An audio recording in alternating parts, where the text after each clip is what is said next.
Viewers, welcome to our channel. So ప్రస్తుతం ఈరోజు మనతో పాటు ఉన్నారు చిట్టిబొట్ల మధుసూదన్ శర్మ సార్.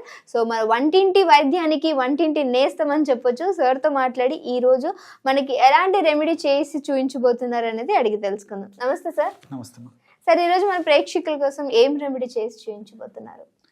సో ఒక కాస్మెటిక్ మెడిసిన్ అమ్మా, కాస్మెటిక్ లేపనం. అంటే ఇప్పటి వరకు అసలు మనం చేయలేదు ఎప్పుడు కూడా.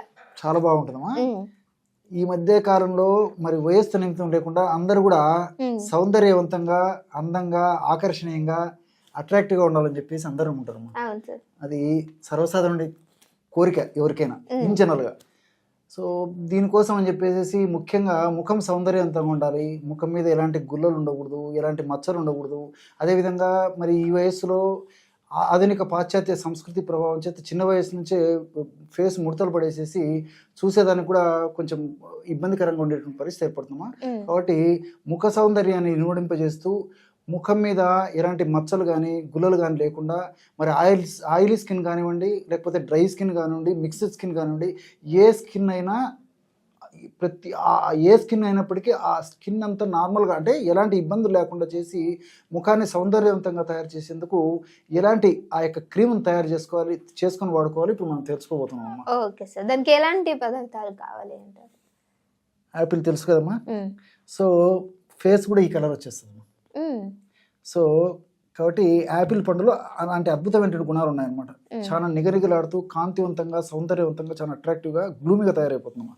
సో యాపిల్ పండు, అదేవిధంగా తేనె, బాదం పప్పు పొడి, పాలు కాచినవైనా పర్లేదమ్మా, పచ్చి పాలైనా పర్లేదమ్మా. ఈ 4 పదార్థాలు వారంలో 2 సార్లు మనం ఈ 4 పదార్థాలని ఒక దగ్గర పెట్టుకొని ఔషధం తయారు చేసుకుని వాడుకోవాలమ్మా. Okay sir.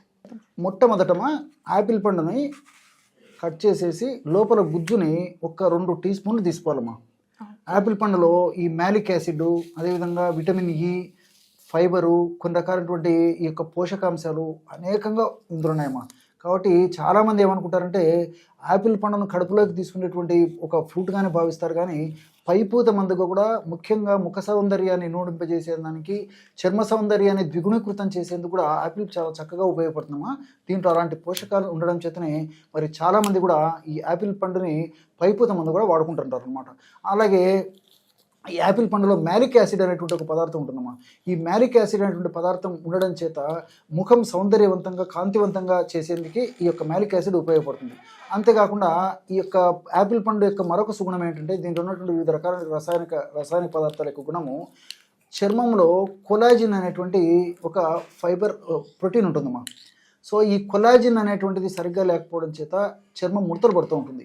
సర్వసాధారణంగా ఒక వయస్సు వచ్చిన తర్వాత, ముఖ్యంగా 60 సంవత్సరాల ఆ ప్రాంతం లేదా 55 సంవత్సరాలు దాటినటువంటి వాళ్ళలో ఆడవాళ్ళు కానీ మగవాళ్ళు కానీ దేహధర్మంలో భాగంగా, జీవధర్మంలో భాగంగా, శరీర ప్రకృతిలో భాగంగా సర్వసాధారణంగా ఈ వెంట్రుకలు సర్వసాధారణంగా చర్మంలో కొలాజిన్ అనేటువంటి యొక్క ప్రోటీన్ తగ్గిపోవడం చేత చర్మం ముడతలు పడము, చర్మము అందవికారంగా ఉండడం, ఇలాంటివన్నీ కలిగేటువంటి పరిస్థితి ఏర్పడుతుందమ్మా.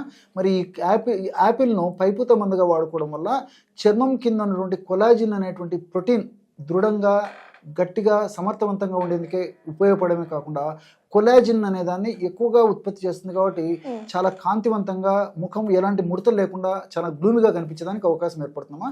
సో ఈ విధంగా 2 టీ స్పూన్లు యాపిల్ పండు గుజ్జు తీసుకున్నాం కదమ్మా, ఇందులో 2 టీ స్పూన్లు స్వచ్ఛమైనటువంటి తేనె కలిపేసేయాలమ్మా. సో ఔషధం తయారు చేసి చూపించేది ఇక్కడ కొద్దిగా మాత్రమే కలపడం జరుగుతుందమ్మా. నేను చెప్పినటువంటి రేషియోలో మనం ఈ యొక్క క్రీమ్ను తయారు చేసుకోవాలన్నమాట. సో రెడీమేడ్గా తయారు చేసుకొని వాడుకోవాలమ్మా. దీన్ని ముందు తయారు చేసుకొని మనం ఏదో ఫ్రిడ్జ్లో పెట్టుకోవడం కానీ, ఏదో స్టాక్ పెట్టుకోవడం కానీ పనికిరాదమ్మా. ఫ్రెష్గా తయారు చేసుకోవాలి. ఫ్రెష్గా, గ్లూమీగా ఆ యొక్క ఫేస్ కూడా తయారైపోతుంది. లాంగ్ లాస్టింగ్ రిజల్ట్స్ కూడా ఉంటాయి. అన్ని సైడ్ బెనిఫిట్స్ ఉంటాయి, ఎలాంటి సైడ్ ఎఫెక్ట్స్ ఉండవమ్మా. తేనెలో కూడా అనేక రకాల పోషకాంశాలు ఉన్నాయమ్మా. చర్మంలో తేమ శాతం తగ్గకుండా ఉండేందుకు తేనె ఉపయోగపడుతుంది. అదేవిధంగా చర్మానికి సంబంధించినటువంటి వివిధ రకాలైనటువంటి జబ్బులు రాకుండా ఉండేందుకు యొక్క తేనె ఉపయోగపడుతుంది. యాంటీబయాటిక్గా ఉపయోగపడుతుంది, యాంటీ ఫంగల్గా ఉపయోగపడుతుంది. అదేవిధంగా చర్మంలో ఈ మెలనిన్ అనేటువంటి రంజక పదార్థం ఉండవలసినటువంటి పద్ధతిలో ఉంచేందుకు యొక్క తేనె ఉపయోగపడుతుంది. ఇలాగా అనేక రకాలు కూడా ఈ యొక్క తేనె చాలా చక్కగా పైపూత మందుగా వాడుకోవడం వల్ల ఉపయోగం ఉంటుందన్నమాట. అట్లే 3వ పదార్థంగా బాదాం పప్పును పొడి చేసేసి ఒక 1/2 టీ స్పూను బాదం పప్పు పొడి కూడా ఇందులో వేసేయాలమ్మా. అర టీ స్పూన్ బాదం పప్పు పొడి ఇందులో వేసేసి సరిపోతుంది. దీంతో పాటు తగినన్ని పాలమ్మా. పాలు. ఇంతకుముందే నేను చెప్పినట్లు ఈ యొక్క పాలు తగినన్ని తీసుకుంటే సరిపోతుందమ్మా. సో పచ్చి పాలైనా తీసుకోవచ్చు, అదేవిధంగా కాచినటువంటి పాలైనా తీసుకోవచ్చు. మనకి ఏది మనకు అందుబాటులో ఉంటే తీసుకుంటే సరిపోతుందమ్మా. బాదం పప్పులు కూడా విటమిన్ ఈ ప్రధానంగా ఉంటుంది, అదేవిధంగా అనేక రకాల పోషకాంశాలు ఉన్నాయి. దీంతోపాటు బాదం పప్పులో ఉన్నటువంటి ఈ తైల శాతం కూడా చర్మానికి చాలా చక్కటి ప్రయోజనాన్ని కలిగిస్తుంది. అంతేకాక ముఖ సౌందర్యాన్ని, ముఖం మీద ఉన్నటువంటి చర్మాన్ని ఇనుమడింపజేయడంలో కూడా ఈ బాదం పప్పులో ఉన్నటువంటి వివిధ రకాలైనటువంటి రసాయన పదార్థాలు చాలా అద్భుతంగా పనిచేస్తాయమ్మా. చూసారు కదమ్మా, బ్రహ్మాండమైనటువంటి ముఖ సౌందర్యాన్ని పెంచేటువంటి మంచి ఫేస్ ప్యాక్స్. ఎగ్జాక్ట్లీ కరెక్ట్గా చెప్పారమ్మా. బ్రహ్మాండమైనటువంటి ఫేస్ ప్యాక్ అమ్మా. మరి ₹100 ఇలా ఖర్చు పెట్టుకోకుండా కేవలం మన ఇంట్లో అంటే దొరికే లైక్ ఫ్రూట్ ఫేస్ మాస్క్ అంటూ ఉంటారు కదా. ఎగ్జాక్ట్లీ కరెక్ట్ చెప్పారమ్మా. ఫ్రూట్ ఫేస్ మాస్క్ అన్నమాట.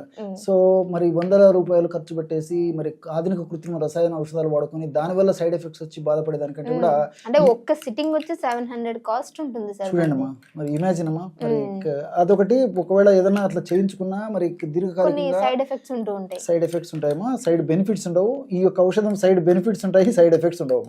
కాబట్టి ఇలాంటి ఔషధాన్ని బాగా కలిపేసేసి క్రీమ్ లాగా తయారు చేసుకొని ఈ క్రీమ్ని ఫేస్ అంతా అప్లై చేసేసి కాస్త ఒక 6 నిమిషం సేపు మర్దన చేసేయాలమ్మా. మర్దన చేసేసి ఒక అరగంట లేదా ఒక గంట మ్యాక్సిమం ఉన్న తర్వాత గోరువెచ్చని నీటితో కడిగేస్తుండాలమ్మా. ఇంతే మనం చేయాల్సింది. వారంలో 2 సార్లు చేస్తుండడం వల్ల చర్మ కాంతి అంత ద్విగుణీకృతంగా తయారవుతుందమ్మా, చాలా ఆకర్షణీయంగా తయారైపోతుందమ్మా. సో చూసారు కదా, ఫేస్ కి సంబంధించి ఒక మంచి మాస్క్ అనమాట ఇది. ఇప్పటి వరకు మన ఛానల్లో ఎప్పుడు కూడా మనం ఈ ఫేస్ మాస్క్ అనేది చేయలేదు, బట్ ఫ్రూట్ ఫేషియల్ మాస్క్ అని చెప్పేసి అనొచ్చు దీన్ని. సో బయట చాలా రకాలైన మాస్క్ ఉంటూ ఉంటాయి. సో దానివల్ల మనకి సైడ్ ఎఫెక్ట్స్ కూడా వస్తూ ఉంటాయి, అండ్ అలానే కాస్ట్ కూడా ఎక్కువ ఉంటుంది. బట్ న్యాచురల్ పద్ధతిలో మనకి దొరికే న్యాచురల్ ఐటమ్స్ తోటి ఈ యొక్క ఫేస్ మాస్క్ అనేది తయారు చేయడం జరిగింది. సో మీకు యూజ్ అయితే డెఫినెట్గా ట్రై చేయండి. ఒకసారి ట్రై చేసిన తర్వాత డెఫినెట్గా మీ కామెంట్ అనేది కింద కామెంట్ చేయడం మర్చిపోవద్దు. సో ఇంకో వీడియోతో మళ్ళీ మీ ముందుకు వస్తాం. అప్పటి వరకు చూస్తూనే ఉండండి అవర్ ఛానల్.